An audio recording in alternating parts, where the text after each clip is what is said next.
And what we begin to notice when we slow down enough to listen within is that the answers we have been chasing outside have quietly been living inside us all along. I have seen this pattern repeat in countless lives. The mind races, analyzes, doubts, while the heart remains steady, patient, and surprisingly certain. There is a kind of knowing that does not shout, it does not argue. It simply waits until we become quiet enough to feel it, and when we do, something profound begins to reorganize within us. In moments, clarity emerges without force or struggle at all. For a long time, I believed intelligence was something measured only by thought, by logic, by the ability to solve problems through analysis. But as I began to observe the deeper patterns of human experience, I realized that the body carries its own form of intelligence, and the heart is at the center of it.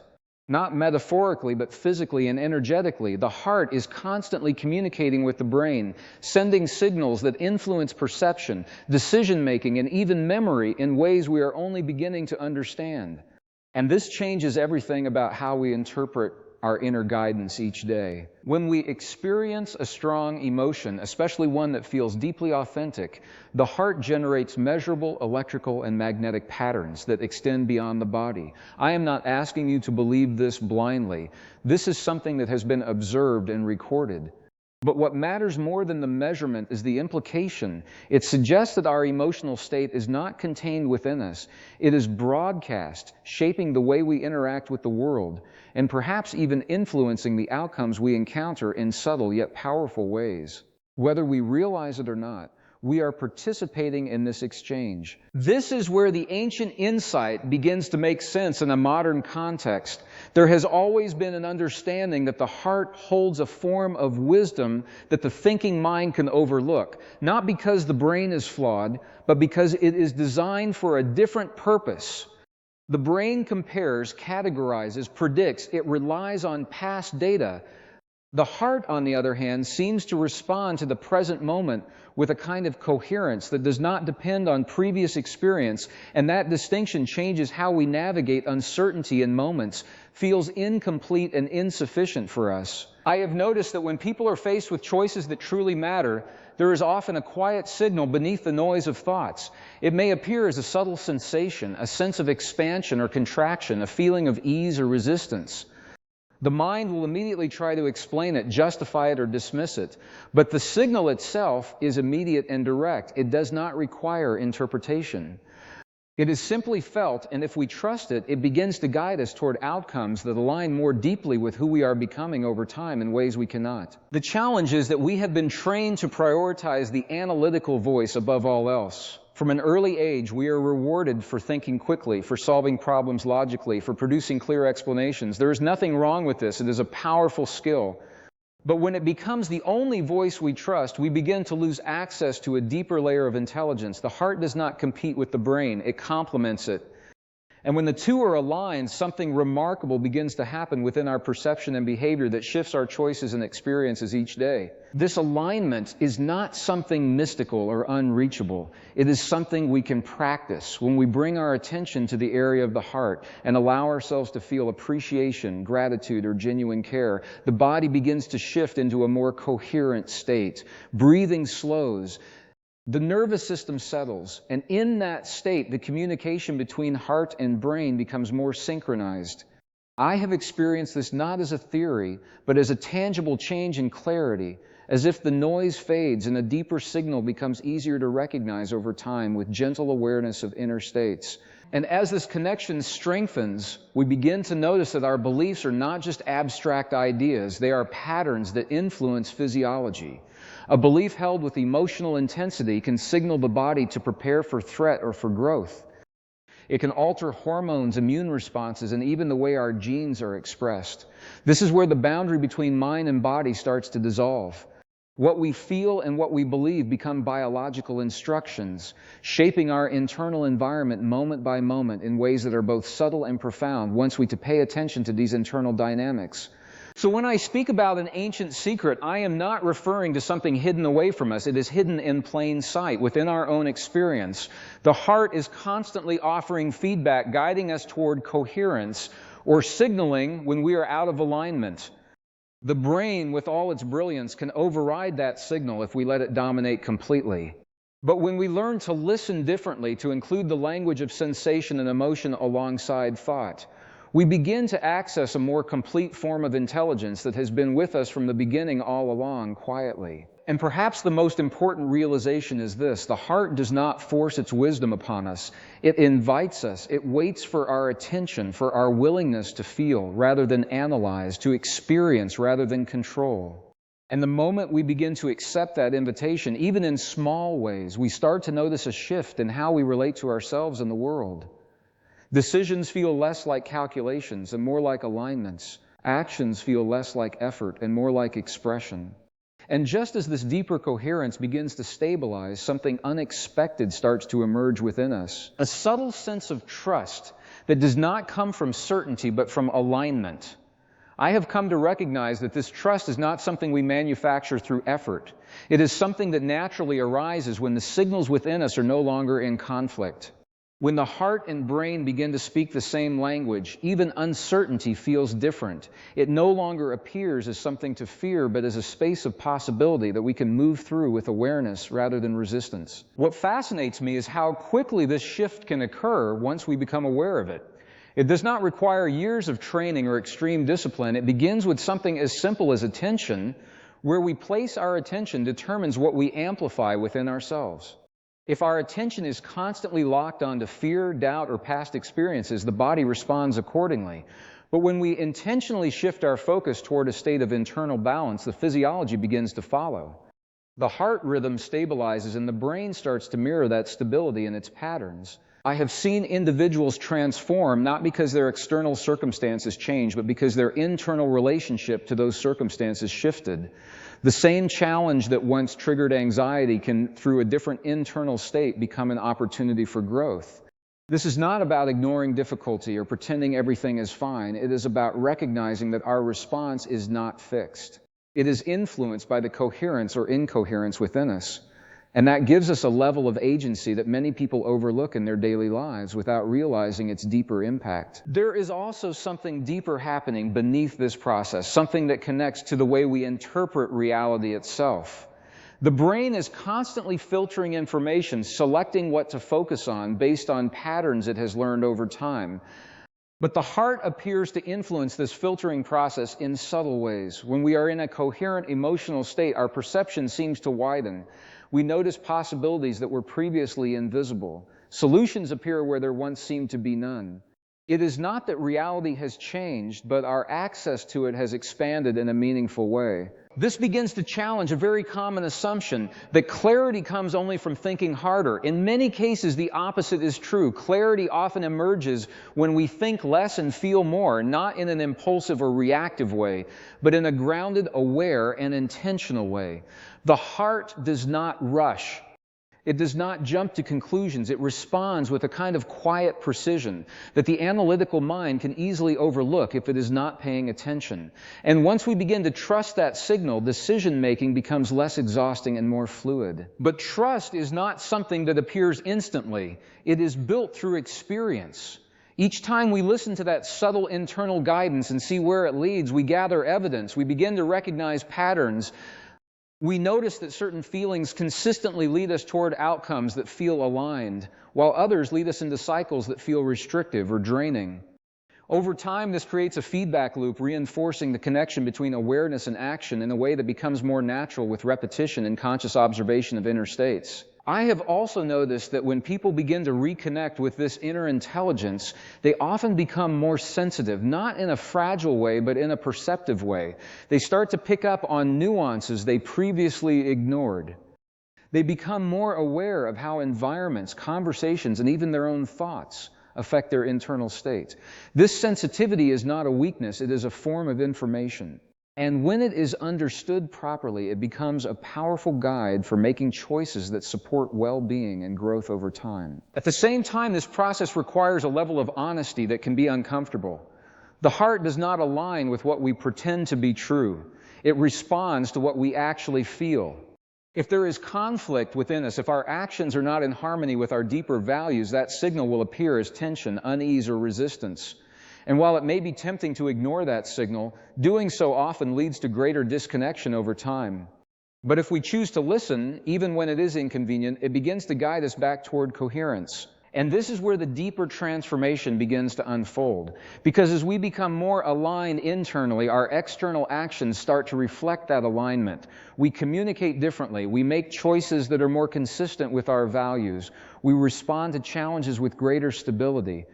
And perhaps most importantly, we begin to experience a sense of wholeness that is not dependent on external validation. It comes from within, from the integration of thought, emotion, and physical state into a unified experience that feels authentic and grounded. What becomes clear through this process is that the heart is not replacing the brain. It is informing it. The goal is not to stop thinking, but to think from a different state. When the brain operates in harmony with a coherent heart, its analytical abilities become more effective, not less.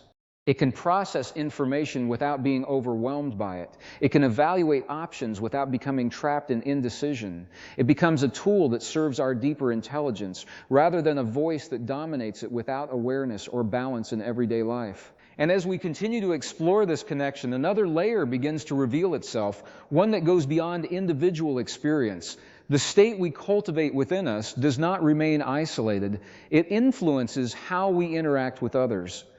It affects the quality of our relationships, the tone of our communication, and even the environments we help create. Coherence has a way of extending outward, just as incoherence does.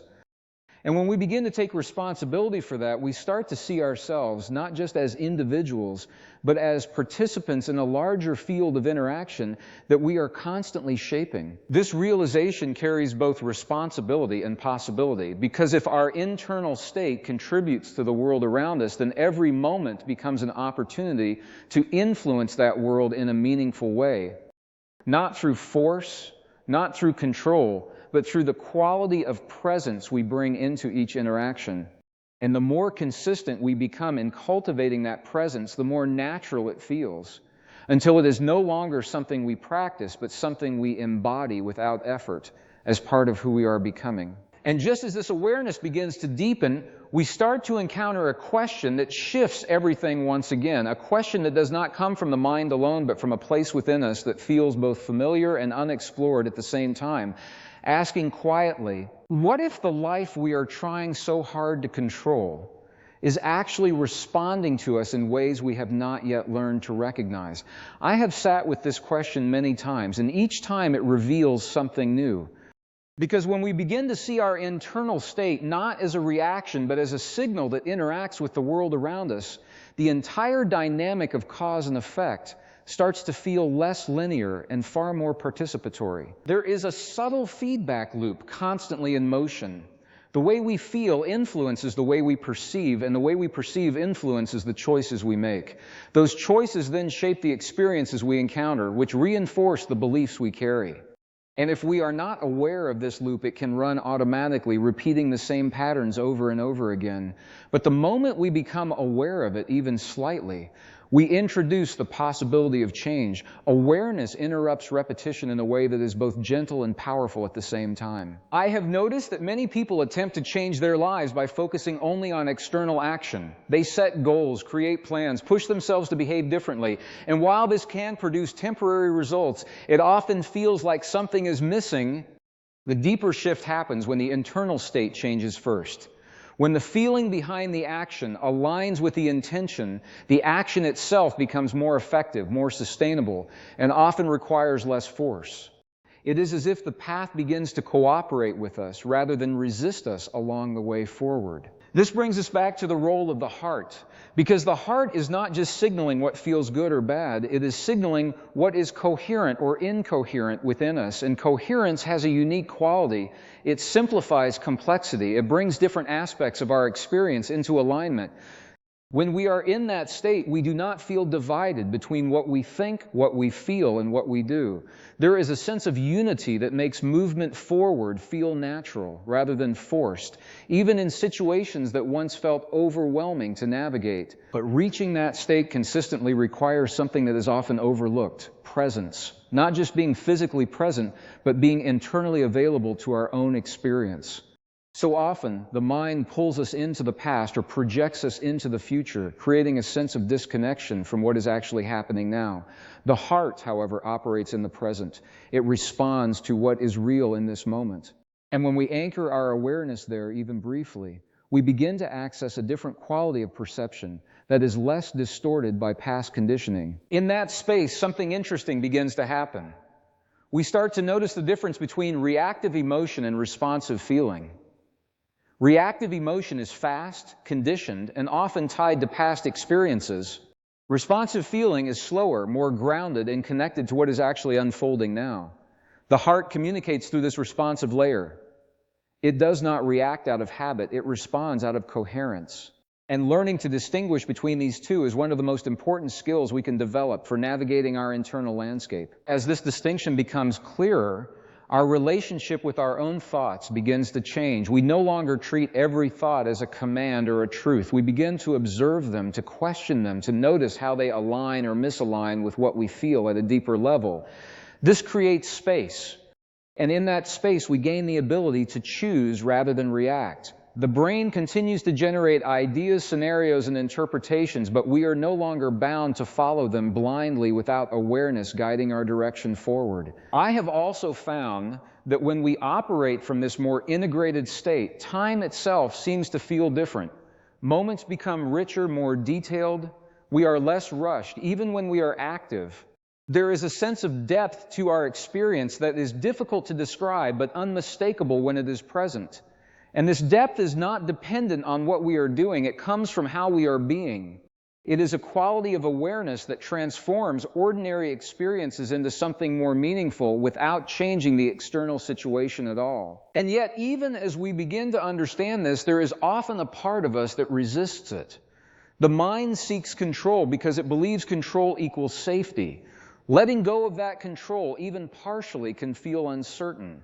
But what we begin to discover is that coherence provides a different kind of safety, not the safety of predicting every outcome, but the safety of knowing that we can respond to whatever arises with clarity and stability. It is a shift from controlling life to participating in it with awareness. This participation is where the deeper intelligence of the heart truly reveals itself, because it does not give us a fixed path. It offers guidance in real time, adjusting as circumstances change. It is flexible, adaptive, and remarkably precise when we learn to listen.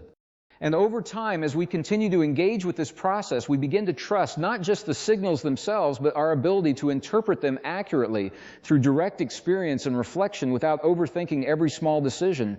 And perhaps one of the most profound changes that occurs is how we begin to relate to uncertainty. Instead of seeing it as something to eliminate, we start to recognize it as a space of potential. A space where new patterns can emerge, where creativity can unfold, where possibilities that did not exist before can take shape. The heart does not fear this space.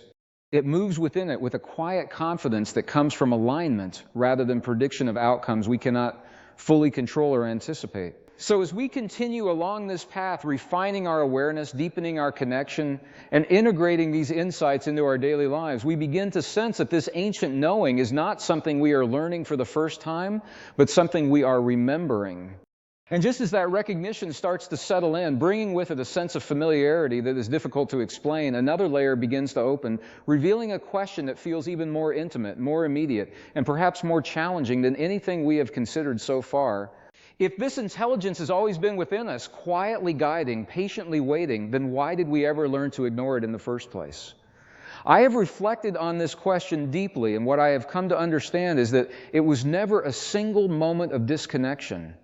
It was a gradual shift, a series of small choices reinforced over time where we began to trust external validation more than internal awareness, where we learned to override feeling with reasoning, even when that reasoning felt incomplete. At some point, we began to equate certainty with correctness.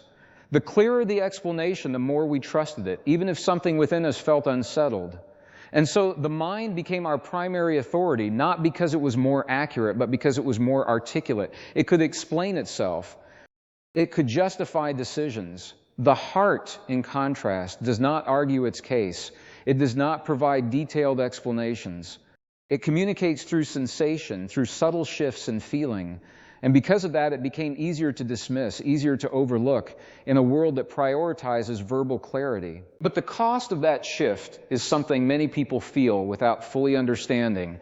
It appears as a sense of disconnection, a feeling that something is missing, even when everything seems to be in place externally. It can show up as indecision, as overthinking, as a constant search for answers that never quite feel complete. And what I have seen time and again is that this is not a lack of intelligence. It is a misalignment between different forms of intelligence within us that were never meant to operate in isolation from each other. When we begin to recognize this, the process of reconnection becomes less about adding something new and more about removing the interference. It is about creating space. Space for the signals we have been ignoring to become noticeable again. This does not require dramatic changes. It begins with small moments of awareness, pausing before reacting, noticing how a decision feels before analyzing it, allowing ourselves to sit with uncertainty without immediately trying to resolve it through thought alone in every situation we encounter each day. There is a quiet discipline in this process, not the kind that forces change, but the kind that allows it. Because the heart's intelligence does not respond well to pressure. It responds to attention. The more consistently we bring our awareness to our internal state, without judgment, without trying to fix or control it, the more accessible that deeper guidance becomes. It is as if we are tuning into a frequency that was always present but previously drowned out by the noise of constant mental activity and distraction in our daily lives. And as this connection strengthens, something else begins to shift, our relationship with control. We start to see that much of what we try to control is rooted in a desire to avoid discomfort. The mind creates strategies to predict, to plan, to ensure certain outcomes. But life does not always respond to those strategies in predictable ways. The heart, however, does not seek to control outcomes. It seeks to maintain coherence regardless of the outcome, and that is a very different orientation to move through life with clarity. This does not mean we stop planning or thinking ahead. It means those actions come from a different place. Instead of being driven by fear or urgency, they are guided by a sense of alignment. We still make decisions, we still take action, but there is less tension behind it, less resistance. And because of that, we often find that things begin to unfold with a greater sense of ease, not because everything becomes simple, but because we are no longer working against ourselves in the process of moving forward each day. I have also noticed that when we begin to live in this more integrated way, our priorities naturally start to change. What once felt urgent may no longer hold the same weight. What once seemed insignificant may become deeply meaningful. This shift is not imposed from the outside. It emerges from within as a reflection of a more coherent internal state. And as our priorities change, so do our actions, our relationships, and the environments we choose to engage with over time through consistent awareness and intentional living. There is also a deep sense of responsibility that comes with this awareness. Because once we recognize that our internal state influences our experience, it becomes more difficult to blame external circumstances for everything we feel. This is not about denying real challenges or difficulties. It is about acknowledging that our response to those challenges plays a significant role in how they unfold. And that recognition, while sometimes uncomfortable, is also incredibly empowering in shaping our direction moving forward. At the same time, this process invites a greater level of compassion, both for ourselves and for others. Because when we understand how easy it is to become disconnected from this inner guidance, we begin to see that many behaviors we once judged are simply expressions of that disconnection. And rather than reacting with frustration, we start to respond with understanding. Not in a way that excuses harmful actions, but in a way that recognizes the deeper patterns that give rise to them in the first place within human experience. And as this compassion deepens, so does our sense of connection, not just to ourselves, but to the people and environments around us. We begin to feel less isolated, less separate. There is a subtle awareness that we are part of something larger, something interconnected, even if we cannot fully define it. And this awareness changes how we move through the world. It influences the way we communicate, the way we listen, and the way we show up in moments that matter most in everyday life. But even with all of this understanding, there remains one final layer that we must be willing to face. Because knowing is not the same as living. We can understand these ideas intellectually and still fall back into old patterns when we are challenged. The real question is not whether we can grasp this concept, but whether we are willing to embody it consistently, especially in the moments when it feels most difficult to do so in the reality of our daily lives. And it is here, at this threshold between understanding and embodiment, that the deeper invitation reveals itself. Not as a demand, not as an expectation, but as a possibility that asks us, quietly but persistently, whether we are ready to trust this inner intelligence, not just when it is comfortable, not just when it is convenient, but in the moments when everything within us wants to return to the familiar patterns of control and certainty that no longer truly serve us anymore, because it is in those exact moments that the difference between knowing and becoming is revealed most clearly. I have found that when pressure rises, when uncertainty intensifies, the mind instinctively tries to take control again. It speeds up, it searches for immediate answers, it revisits past experiences in an attempt to predict what will happen next.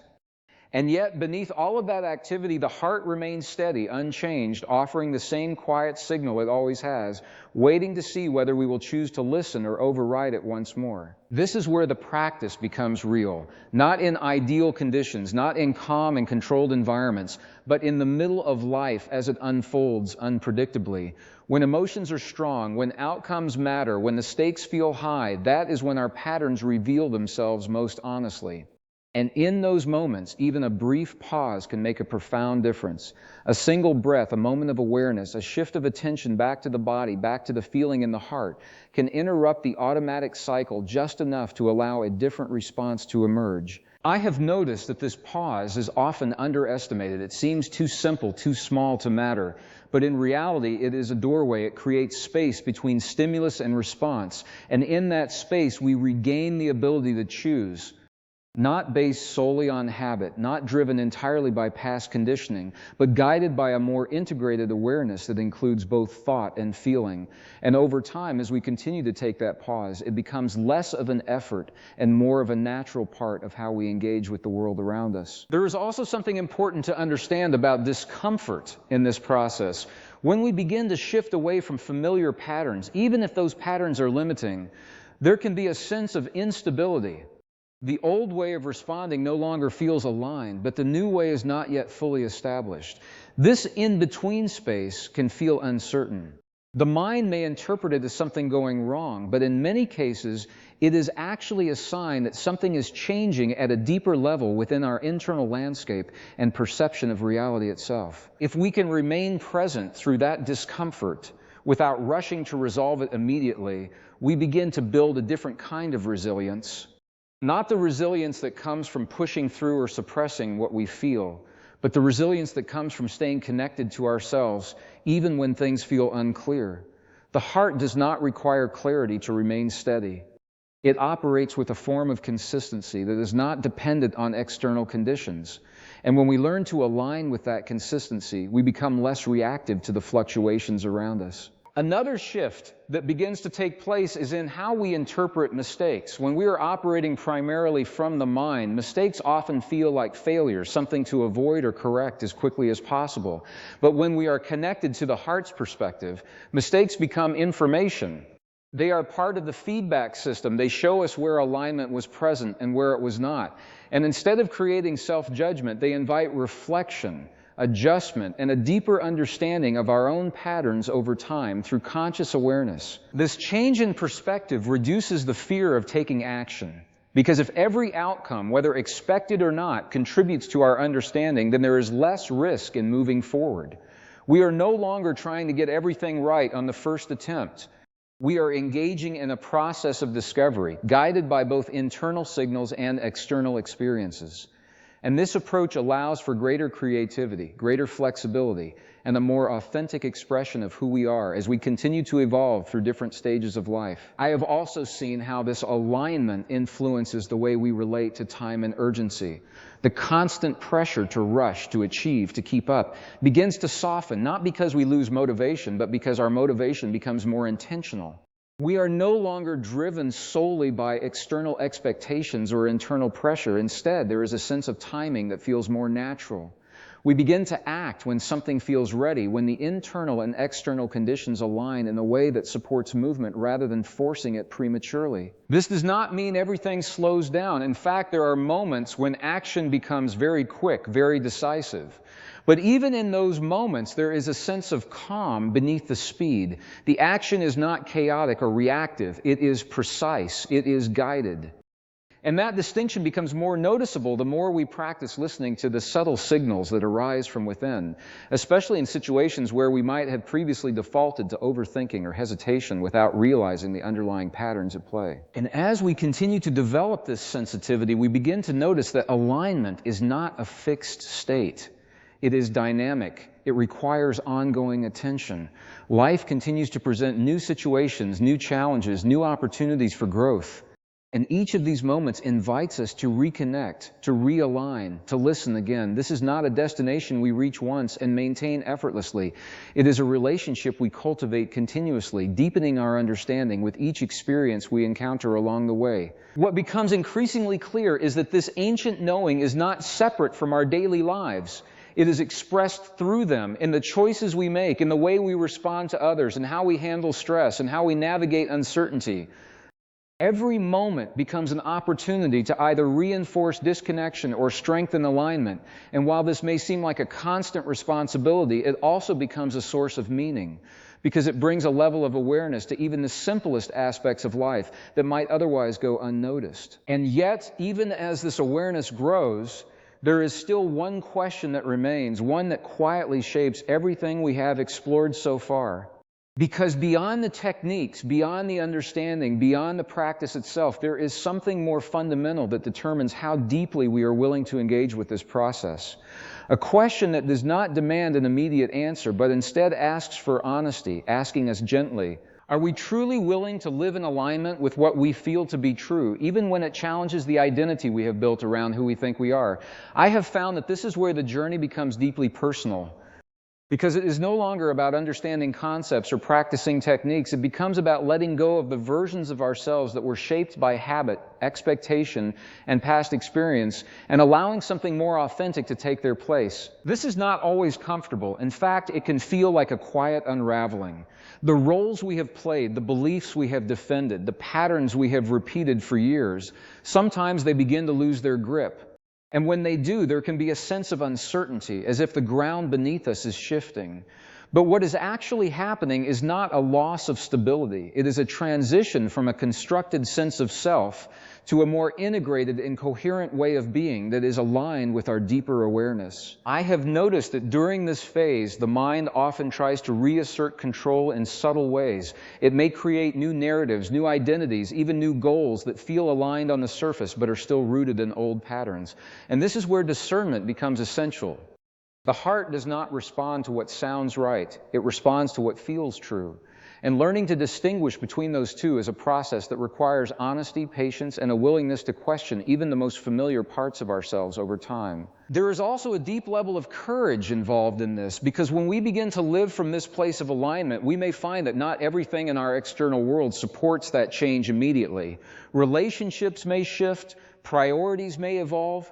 Certain environments may no longer feel compatible with who we are becoming. And while this can create discomfort, it is also a natural part of the process. Alignment within often leads to realignment without, and that realignment is not always seamless or immediate in its unfolding. But what I have seen is that when we remain connected to that inner signal, even during these transitions, a different kind of stability emerges. Not the stability of everything staying the same, but the stability of being rooted within ourselves, regardless of external change. And from that place, we are able to navigate uncertainty with greater clarity, because our sense of direction is no longer dependent solely on external feedback or validation from others around us in different situations. Another important shift that occurs is in how we relate to effort. Much of what we have been taught suggests that growth requires constant striving, pushing, and overcoming resistance. And while effort does have its place, there is another dimension to growth that is often overlooked. It is the dimension of allowing. When we are aligned internally, there are moments when progress feels almost effortless, when the next step reveals itself naturally, without the need for force or excessive planning at every stage. This does not mean we become passive, it means we become responsive. We act when action is needed, and we pause when stillness is required. And this balance creates a rhythm that feels sustainable. It reduces burnout, it increases clarity, and it allows us to move forward in a way that is consistent with our internal state rather than in conflict with it.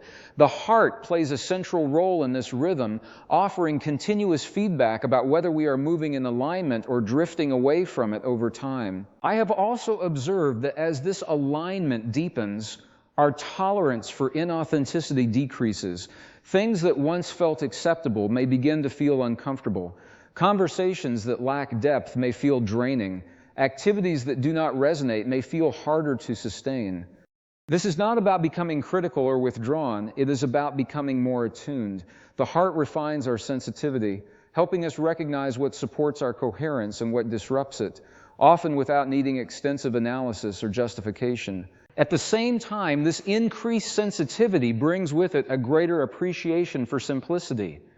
We begin to find meaning in experiences that might have previously gone unnoticed. A moment of genuine connection, a sense of calm in the middle of a busy day, a decision that feels quietly right. These become significant in ways that are difficult to explain but deeply felt. And this shift in appreciation changes how we define fulfillment. It becomes less about accumulation and more about alignment in everyday living. There is also a deeper level of responsibility that comes into focus. Because as we become more aware of our internal state and its influence on our experience, we can no longer claim complete unawareness of our patterns. We begin to see the connections between what we feel, what we think, and what we create in our lives. And with that awareness comes the opportunity to make more conscious choices, not perfectly, but with greater intention and clarity than before, through continuous reflection. And yet, even with all of this awareness, there will still be moments when we fall back into old patterns, moments when the mind overrides the heart, when we react instead of respond, when we lose that sense of alignment. And this is not failure, it is part of the process. Each of these moments provides feedback, showing us where our awareness can deepen, where our practice can become more consistent, where our understanding can become more embodied in real-life situations we encounter. What matters is not perfection, but return, the ability to notice when we have drifted and gently bring ourselves back again and again, without judgment, without frustration, just a quiet recognition and a conscious shift. And over time, this return becomes easier. The distance between disconnection and reconnection shortens. The awareness becomes more immediate, and the alignment becomes more stable. Not because we force it, but because we are continually choosing it in each moment. And as we continue to walk this path, refining our awareness, deepening our trust, and allowing this inner intelligence to guide us more fully, we begin to sense that this is not the end of the journey, but the beginning of a much deeper exploration. Because beyond alignment, beyond coherence, beyond even the integration of heart and mind, there is another dimension of experience waiting to be understood, one that reveals itself only when we are willing to go beyond what feels familiar, quietly asking us, When we explore the idea that the heart holds an intelligence the brain often overlooks, we are stepping into a space where science and lived experience begin to meet. As a mentor, I want to guide you gently through this, not as something abstract or mystical, but as something deeply practical and observable in your everyday life. Let's begin with a simple understanding. Your brain is designed to analyze, it compares past experiences, predicts outcomes, and tries to keep you safe by identifying patterns. Think of it like a powerful computer that is constantly processing data. But here's the limitation: it can only work with what it already knows. It is always referencing the past to make decisions about the future. Now, your heart operates differently. The heart responds to the present moment. It does not calculate in the same way. Instead, it communicates through feeling, through signals that show up as ease, tension, expansion, or contraction. Imagine you are about to make a decision. Your mind lists pros and cons, but your body gives you an immediate sensation. That sensation is the language of the heart. Science has shown that the heart sends signals to the brain, influencing how the brain processes information. In simple terms, your emotional state affects how clearly you think. When you feel calm and grounded, your thinking becomes clearer. When you feel stressed or anxious, your thinking becomes narrow and reactive. Let me give you a relatable example. Think about a time when you were overwhelmed. Maybe you had too many decisions to make at once. In that moment, your mind likely became noisy. You may have overthought everything, second guessed yourself, and felt stuck. Now compare that to a moment when you felt calm and centered. In that state, decisions often feel obvious. You don't force them, they come naturally. The difference between these two states is not intelligence, it is coherence. Coherence is when your heart, brain, and body are working together in harmony. When this happens, your system becomes more efficient, you think more clearly, feel more stable, and act with greater confidence. So the real question becomes, how do we create this coherence? Let's break it down into something practical. First, awareness. Most people live on autopilot. Thoughts come and go, emotions rise and fall, but there is little awareness of what is actually happening internally. The first step is simply noticing. Throughout your day, pause and ask yourself, what am I feeling right now? Not what you are thinking, but what you are feeling in your body. Is there tension? Is there ease? This simple question begins to reconnect you with your internal signals. Second, breathing. Your breath is one of the fastest ways to influence your state. When you slow your breathing and bring your attention to your heart area, your body begins to calm down. This is not just psychological, it is physiological. Try this. Inhale slowly for a count of 4. Exhale slowly for a count of 6. Do this for a few minutes while focusing on your heart. What you are doing is shifting your nervous system from a reactive state to a responsive one. This creates the conditions for coherence. Third, emotion. Not all emotions create the same effect in the body. Feelings like appreciation, gratitude, and care tend to create more stable and balanced internal states. This does not mean you ignore difficult emotions. It means you consciously create space for emotions that support coherence. A simple practice: think of a moment you genuinely appreciate. It could be something small, a conversation, a place, a memory. Allow yourself to feel that appreciation fully, not just think about it. This feeling acts like a signal that brings your system into alignment. Now let's go deeper. Why does this matter in real life? Because your internal state shapes how you experience everything. If you walk into a conversation feeling tense, you are more likely to interpret neutral words as negative. If you approach a challenge feeling grounded, you are more likely to see solutions instead of obstacles. In other words, the world you experience is not just external, it is filtered through your internal state. This is why two people can go through the same situation and have completely different experiences. One sees stress, the other sees opportunity. The difference is not the situation, it is the state they bring into it. Now, here is where the deeper meaning begins to unfold. When you learn to listen to your heart, you are not becoming less logical. You are becoming more integrated. You are allowing a deeper layer of intelligence to inform your thinking.